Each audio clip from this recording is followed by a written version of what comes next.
Good day, fellows. Welcome back to the podcast of Cricket Pills. Cricket Pills is all about cricket but beyond boundaries. सबसे पहली जो खबर है सीधा Tokyo से आ रही है। एक अच्छी खबर है। वो अच्छी खबर ये है कि जो आपको याद होगा 2-3 दिन पहले मीराबाई चानू ने जो सिल्वर मेडल जीता था, उस सिल्वर मेडल को शायद गोल्ड में तब्दील किया जा सकता है, क्योंकि जो चाइना की खिलाड़ी थी ZH हो, उनका पूरा नाम मैं नहीं ले पाऊंगा क्योंकि मेरी टंग ट्विस्ट हो सकती है। तो ZH हो करके जो चाइना की प्लेयर थी, उनको डोपिंग टेस्ट के लिए पाया गया है। मतलब अभी तक रिजल्ट्स नहीं आए हैं, बट उनका डोप टेस्ट हुआ है। बट अगर उनके रिजल्ट्स जो हैं वो सही नहीं आते हैं तो भारत को इस इवेंट के अंदर, ओलंपिक के इवेंट के अंदर पहला गोल्ड मेडल हासिल हो सकता है, जो कि मीराबाई चानू के कैन बी दैट लकी कि उनको मेडल मिल जाए। ऑल्दो मेरा मानना यही है कि अगर आप उस मेडल को जीतते हैं तब आप उसके सही हकदार होते हैं, बट अगर किसी और ने भी चीटिंग से जीता है तब भी आप उसके सही हकदार होते हैं। ये है। तो रवि जी कैसे हैं आप? कैसे मिजाज हैं आपके? ठीक बहुत हैं? बढ़िया। आप सुनाओ, आप कैसे हो? क्या आप गोल्ड के लिए एक्साइटेड हैं? गोल्ड के लिए एक्साइटेड हूं मैं। पहला गोल्ड आएगा अगर उन्होंने चीटिंग की उनका बनता है हारना। बिल्कुल। और उन पे कमेटी अभी बैठी हुई है, लेट्स सी क्या रिजल्ट आते हैं। आप पूरा ओलंपिक को फॉलो कर रहे हो? पूरा देख रहे हैं? कल तो हमने बैठ करके देखा ही है तीरंदाजी वाला जो पूरा गेम है, हमने देखा ही है। बहुत अच्छा किया है वहाँ पे। बिल्कुल। होपफुली तो जी ओलंपिक की बात हो ही रही है तो थोड़ा सा आप लोगों की मेमोरी को ब्रशअप कर देता हूँ। प्रोड्यूसर साहब सुन लीजिए। वैसे तो मुझे पता है कि आपको इनमें से सभी बातें ज़्यादातर पता होंगी, बट अगर कहीं नहीं पता होंगी की दुखी तो आप थोड़ा ब्रशअप कर सकते हैं। जो ओलंपिक है, ओलंपिक की जो शुरुआत है वो 1896 में हुई थी, और उस टाइम के ऊपर जो लेडीज़ हैं वो भाग नहीं ले सकती थी। सिर्फ मेंस थे जिन्होंने हिस्सा लिया था। 1900 के अंदर लेडीज़ ने भी, वुमेन्स ने भी, जो कि पेरिस ओलंपिक था उसके अंदर हिस्सा लेना शुरू किया, और 4 साल करते करते आज टोक्यो ओलंपिक 2020 तक हम पहुंच चुके हैं। इस ओलंपिक को टोक्यो ओलंपिक 2020 इसलिए कहा जाता है क्योंकि this Olympic suppose to happen in Tokyo last year 2020 में होने वाला था। बिकॉज ऑफ कोविड थिंग्स उसको पोस्टपोन करके 2021 में, बट अभी भी इसका नाम जो है वो टोक्यो ओलंपिक 2020 ही रखा गया। टोक्यो पहली सिटी बनती है जिसने अब तक 2 ओलंपिक्स होस्ट किए हैं, और एशिया की पहली सिटी है। वर्ल्ड में ये दूसरी सिटी है टोक्यो। पर ऐसी बात नहीं है कि टोक्यो के दूसरी सिटीज़ में जो गेम्स हैं वो नहीं हो रहे हैं, तो बट हो रहे हैं, बट जो नाम है वो सिर्फ टोक्यो ओलंपिक में ही रखा जा सकता है। तो 2020 जो है 23 जुलाई को शुरू होता है और 8 अगस्त को फिनिश होगा। 8 अगस्त को इसका समापन होगा। इस पूरे ओलंपिक के अंदर अब तक 33 गेम्स हैं, 33 गेम्स हैं पूरे टोटल मिला करके, और टोटल जो मेडल्स हैं वो हैं 339 मेडल्स हैं। 5 एक्स्ट्रा गेम्स इसके अंदर ऐड किए गए हैं। उसके अंदर से पहला है स्केट बोर्डिंग है, सर्फिंग है, स्पॉट क्लाइंबिंग है, कराटे है और बेसबॉल। ये 5 इस तरीके के गेम्स हैं जिसको इस ओलंपिक के अंदर नया ऐड किया गया है। सबसे अच्छी बात इस टोक्यो ओलंपिक की यह है कि इस ओलंपिक में जो मेडल्स बन रहे हैं वो मेडल्स बन रहे हैं जी इलेक्ट्रॉनिक इक्विपमेंट्स और मोबाइल्स को रिसाइकल करके इस तरीके से इक्विपमेंट्स बनाए जा रहे हैं। टोक्यो गवर्नमेंट ने पूरी अपनी पॉपुलेशन से और इवन कि आफ्टर जापान के बाद में भी कहा था कि आप अगर इलेक्ट्रॉनिक इक्विपमेंट्स हमें डोनेट कर सकते हैं तो डोनेट करिए। इसके चलते 80,000 टन का जो इलेक्ट्रॉनिक्स है वो इकट्ठा हुआ, उससे 5,000 मेडल्स बनाए गए और खिलाड़ियों को डिस्ट्रीब्यूट किए जाएंगे। तो कुछ इस तरीके की शुरुआत हुई है T20 क्रिकेट नहीं है, 20 ओलंपिक्स की। भारत की बात करें, टोटल 127 खिलाड़ी हैं जो कि इस प्रतिस्पर्धा में भाग ले रहे हैं। उसके अंदर कुछ हमने इस साल का जो टोक्यो ओलंपिक 2020 है, इसमें आज तक के इंडिया के सबसे ज़्यादा प्लेयर्स हैं जो भाग ले रहे हैं, वो हैं 127। हमने कुछ ऐसे खिलाड़ी हैं जिनको हमारी तरफ से थोड़ा सा रिसर्च एनालिसिस करके देखा है कि कौन कौन से खिलाड़ी हैं जिनको मेडल से जिनसे होप की जा सकती है। तो उस लिस्ट के अंदर जो सबसे पहला नाम है वो है जी बजरंग पूनिया। बजरंग पूनिया एक रेसलर हैं। उन्होंने अब तक रेसलिंग के अंदर 5 मेडल्स जीते, जो कि किसी भी भारतीय के लिए अब तक रेसलिंग के अंदर किसी भी भारतीय ने 5 मेडल टोटल नहीं जीते हैं। 8 रेसलर्स टोटल हैं इस टोक्यो ओलंपिक में, और जो गोल्ड की उम्मीद है वो बजरंग पूनिया से की जा रही है। लास्ट अगर आप 3 उनके इवेंट्स के ऊपर जाएं, जो कि 2018 की एशियन गेम्स और एशियन चैम्पियनशिप और वर्ल्ड कप की भी बात करें, तो तीनों इवेंट्स के अंदर बजरंग पूनिया ने जो मेडल है वो जीता है। तो इस पूरे इवेंट में रेसलिंग के लिए 52 kg के अंदर वो नंबर 2 रैंकिंग के ऊपर आते हैं। तो नंबर 2 हैं as a wrestler in 54 kilogram के लिए। दूसरा जो नाम आता है वो आता है जी विनेश फोगाट। विनेश फोगाट से इस 2020 ओलंपिक के अंदर पूरी गोल्ड मेडल की उम्मीद की जा रही है। सिर्फ मेडल की उम्मीद ही नहीं की जा रही है, गोल्ड मेडल की उम्मीद की जा रही है। वो भी एक रेसलर है, 53 किलोग्राम में वो खेलती हैं। लास्ट अगर आपको याद होगा, जो रियो ओलंपिक था, उन्होंने क्वार्टर फाइनल के अंदर अपना स्थान बनाया था, बट क्वार्टर फाइनल में आकर के उनके घुटने के अंदर चोट लग गई थी, और बट स्टिल उनसे रिकॉर्ड की उम्मीद की जा रही थी। 2016 की बात है, 2017 में आकर के वो एशियन गेम्स जीत करके एशियन गेम्स में सिल्वर मेडल्स मार करके 2017 के अंदर वो वापसी करती हैं, और उसके बाद में 2018 के एशियन गेम्स के अंदर वो गोल्ड मारती हैं। तो और 2014 और 2018 के जो कॉमनवेल्थ गेम हैं उनके अंदर भी उन्होंने गोल्ड मारा था। तो जी ये है विनेश फोगाट। तीसरे नंबर के ऊपर हमारे लिए आते हैं दीपिका कुमारी। दीपिका कुमारी को तो हम लोग भी जानते हैं, हम लोगों ने आर्चरी से वो रखती हैं अपना संबंध। हमने देखा था कल जिनके नथ लगी हुई थी नाक के अंदर, वो दीपिका कुमारी हैं। दीपिका कुमारी वर्ल्ड में नंबर 1 रैंकिंग के ऊपर हैं आर्चरी के अंदर। उनके साथ में 2 लड़कियों ने और कल गेम खेला था मैक्सिकन लड़कियों के साथ में, जिसमें कि इंडियन टीम को जीत हासिल हुई थी। नंबर 1 आर्चर हैं। उन्होंने जब वो 12 साल की थी तब उन्होंने अपने आर्चरी करियर की शुरुआत की थी। 2016 में, सिर्फ 4 साल बाद में, उन्होंने कॉमनवेल्थ गेम जीत करके, गोल्ड मेडल जीत करके वहाँ पर अपने करियर को कहीं और पहुंचा दिया था। उसके बाद में जी उन्होंने वर्ल्ड कप भी जीता, और आप किसी भी तरीके की Asian games, Commonwealth, Asian championship, किसी भी चैम्पियनशिप की आप बात कर लीजिए, किसी भी इवेंट की आप बात कर लीजिए, ऐसा कोई भी इवेंट नहीं है जिसके अंदर दीपिका कुमारी ने मेडल नहीं मारा हो। लगभग सभी इवेंट्स के अंदर उन्होंने गोल्ड मेडल मारे। तो जी ये तो थे हमारे कुछ ऐसे खिलाड़ी जिन्हें हम समझते हैं कि वो इस ओलंपिक के अंदर मेडल मार सकते हैं। कुछ और भी खिलाड़ी हैं, उनका जिक्र हम आपसे विदा लेने से पहले करेंगे, बट उससे पहले क्रिकेट के ऊपर थोड़ा सा वापस आ जाते हैं, क्योंकि हवा में ही ओलंपिक्स है, हवा में ही डिफरेंट स्पोर्ट्स हैं। अभी यूरो कप होकर के हटा है, जिसमें इंग्लैंड और इटली खेले थे, इटली जीत गया था इवेंचुअली।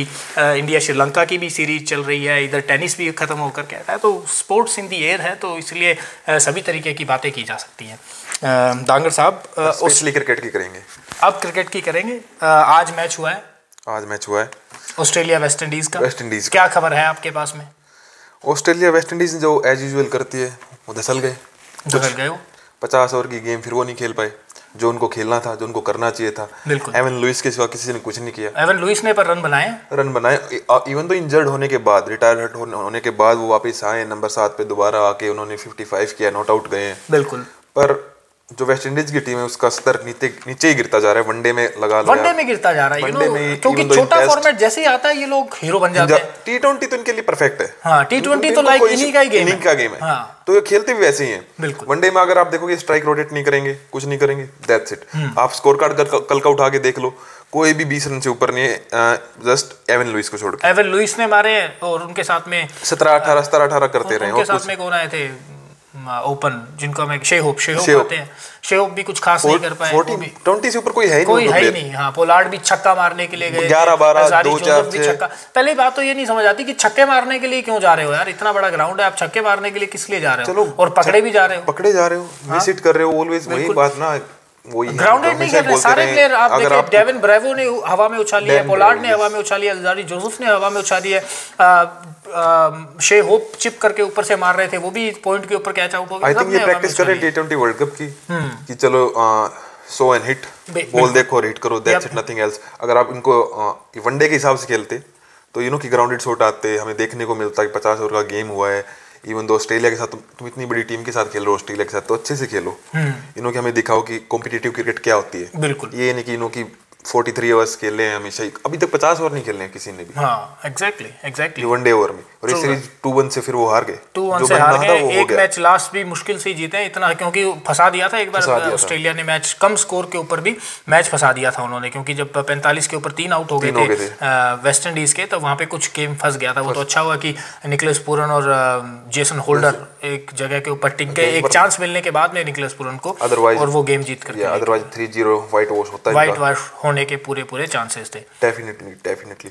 और जो हीरो रहे सीरीज के, मिचेल स्टार्क, अमेजिंग बॉलिंग करी है जी, 10 ओवर 1 मिनट 29 रन। स्टार्क की जब हम बात करते हैं, जो वर्ल्ड नंबर के आते हैं कि डेंजरस बॉलर है, वो देखने को अब मिला है कि ये वापस लय में आ रहे हैं। हाँ, जो लीथल उनको बोलते हैं, पेस के साथ जिस चीज के लिए मिचेल स्टार्क जाने जाते हैं, यॉर्कर मारी है, क्योंकि पेस इतनी आ रही है कि खेलनी मुश्किल हो रखी है। अदरवाइज एक बार टाइम आ गया था कि मिचेल स्टार्क को कुछ लग ही नहीं रहा था, बॉलर कोई भी ढूंढ रहा था उनको, आगे उनको पकड़ा। आपको याद है कि थोड़ा टाइम के लिए इसी तरीके से एक ऐसा टाइम आया था जब मिचेल जॉनसन थे, मिचेल जॉनसन अपनी पीक के ऊपर गए थे, और पीक के ऊपर जाकर के फिर वापस से नीचे आने शुरू हो गए थे, बट लास्ट क्षणों में जाते जाते उन्होंने अपनी वापस पीक को लिया, और वहां पे उन्होंने रिटायरमेंट अनाउंस की कि I will retire on my peak, इस तरीके से।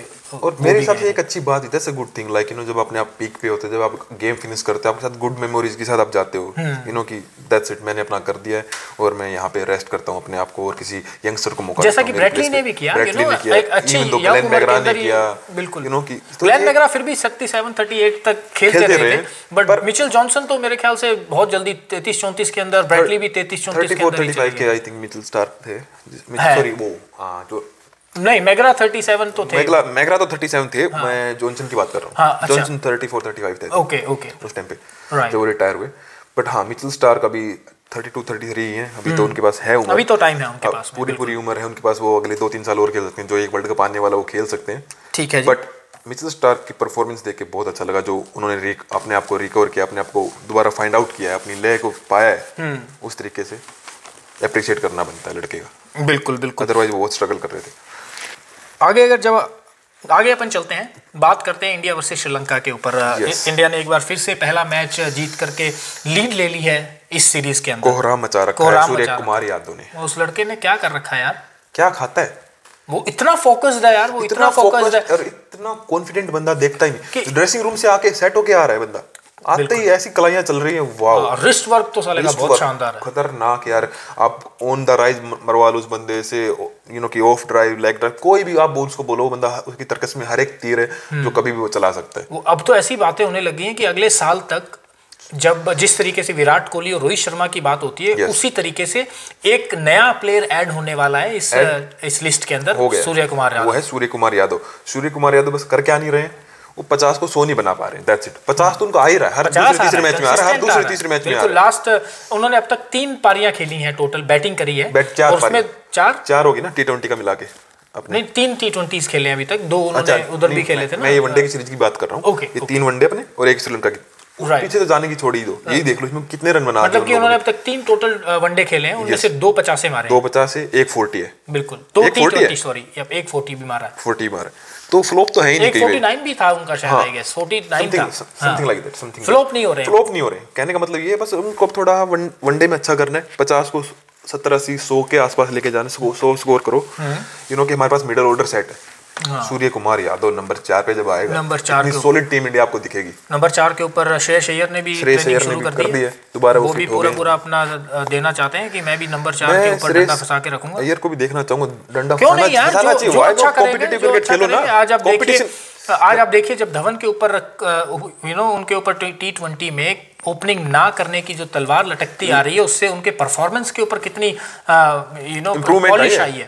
86 उन्होंने वनडे में किया है, 40-45 कल परसों किया उन्होंने। बीसीसीआई को चैलेंज कर दिया इस बात के लिए, भाई क्या इस बात के क्वेश्चन उठा रहे तुम मेरी बैटिंग पे। तो विराट कोहली ने कह दिया था कि जी मैं करूंगा जी ओपन वर्ल्ड कप के अंदर भी, अगर जरूरत पड़ती है तो मैं करता हूँ। उन्होंने कहा भाई तू नहीं करेगा, मेरा नाम शिखर धवन है, यस, और उन्होंने करके दिखाया है यार, जो एक्सपीरियंस सब लोग खेलते हैं। आप बात करें उनके रन्स के ऊपर, रन्स में कहीं कमी नहीं आ रही है, ठीक है, रन्स वो बना रहे हैं, प्लेंटी ऑफ एक्सपीरियंस है। सिर्फ एक चीज के ऊपर फिटनेस में कमी है, फिटनेस में कोई, बस उनके एक स्ट्राइक रेट के ऊपर बात होती है कि जो स्ट्राइक रेट है वो 117 118 के आसपास, 120 के आसपास पहले 6 ओवरों में इस तरीके के रन बनाते हो, ठीक है, बट वो इम्प्रूव कर रहे हैं। अगर पिछले 6 महीने की अगर आप बात करेंगे, थोड़ा बहुत मेरे को भी ऐसा लग रहा था कि शायद वो नहीं भी खेल पाए, बट उन्होंने आईपीएल के बाद में, और ये जो सीरीज है आईपीएल में भी उन्होंने इम्प्रूव करके दिखाया, और इस सीरीज में भी मतलब जब से उन पे ये हुआ था ना कि शिखर धवन को नहीं खिलाएंगे, मतलब उन पे क्वेश्चन मार्क उठने लगे थे, तब से शिखर धवन की परफॉर्मेंस ऊपर ही उठी है, ऊपर ही उठी है, या नीचे नहीं उठती दिखाई दी, और इस ऊपर उठते हुए उनको कैप्टनशिप भी मिल गई है।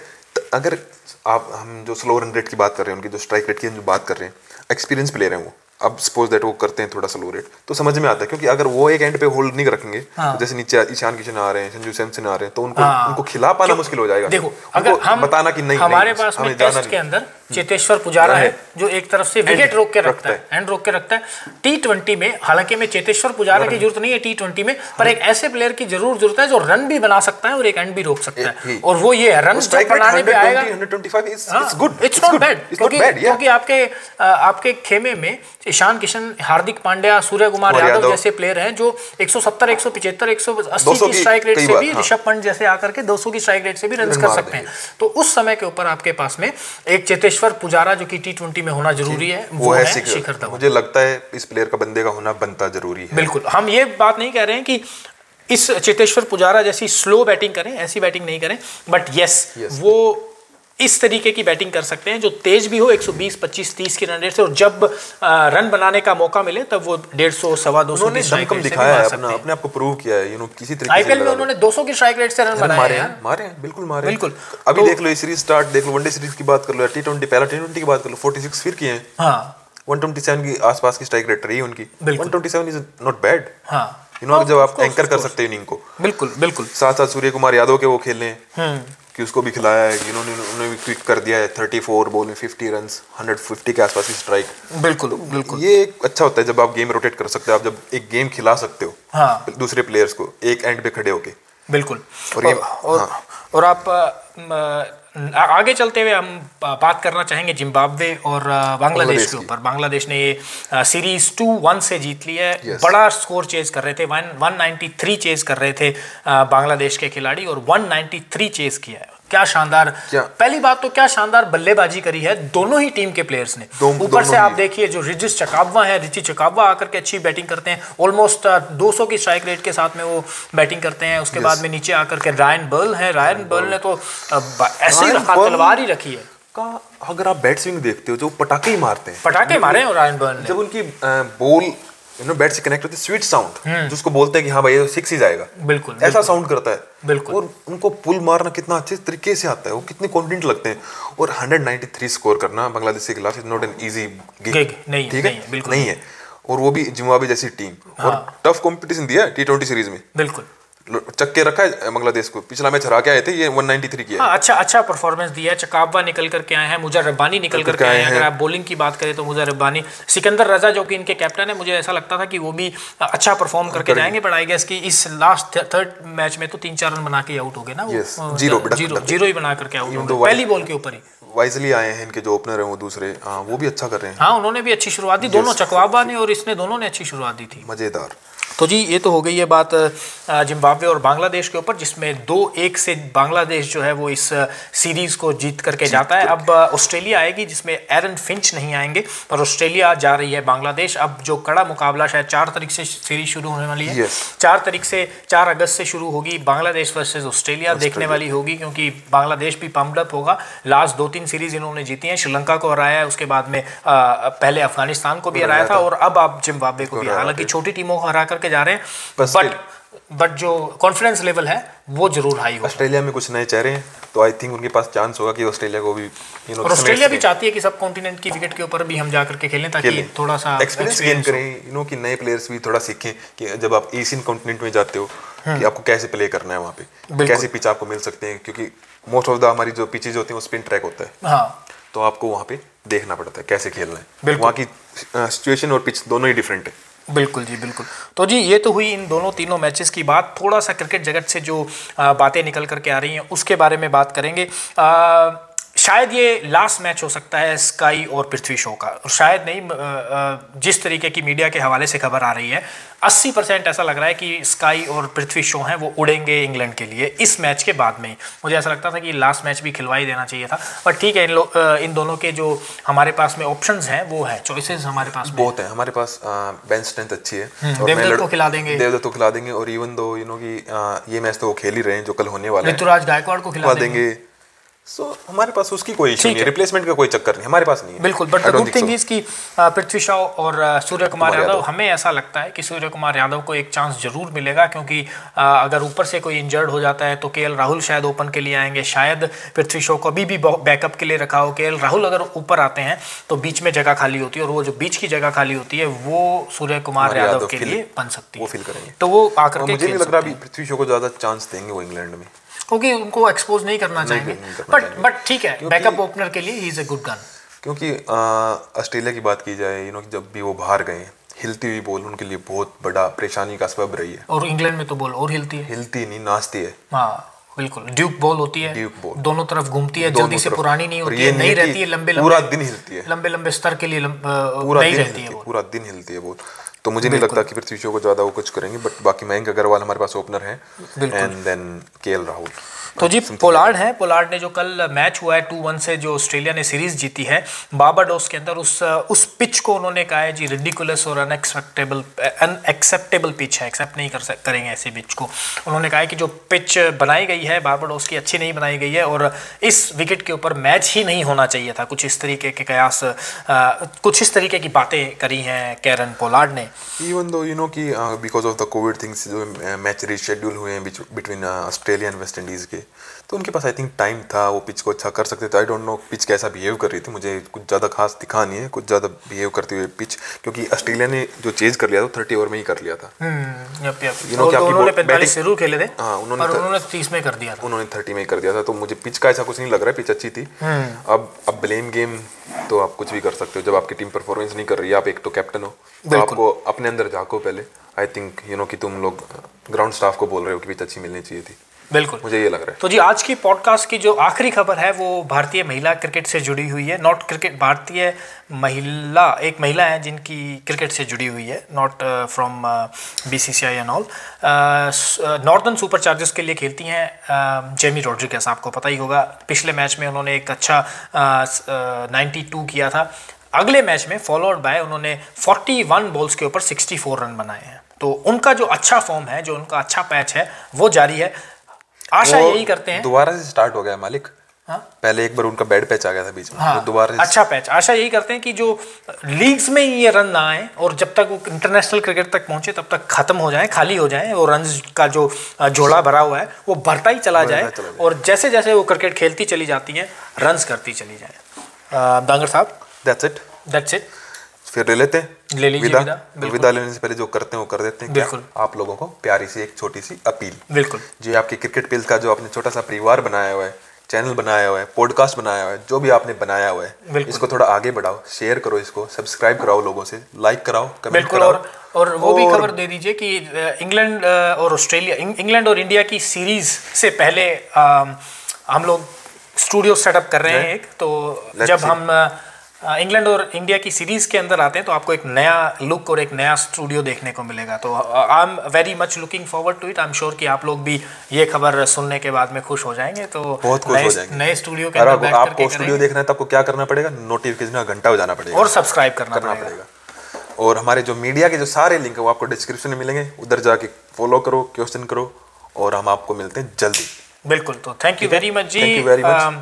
सुरक्षित रहे तो फिर मिलेंगे, जिंदा रहे तो फिर मिलेंगे। नमस्ते। नमस्ते।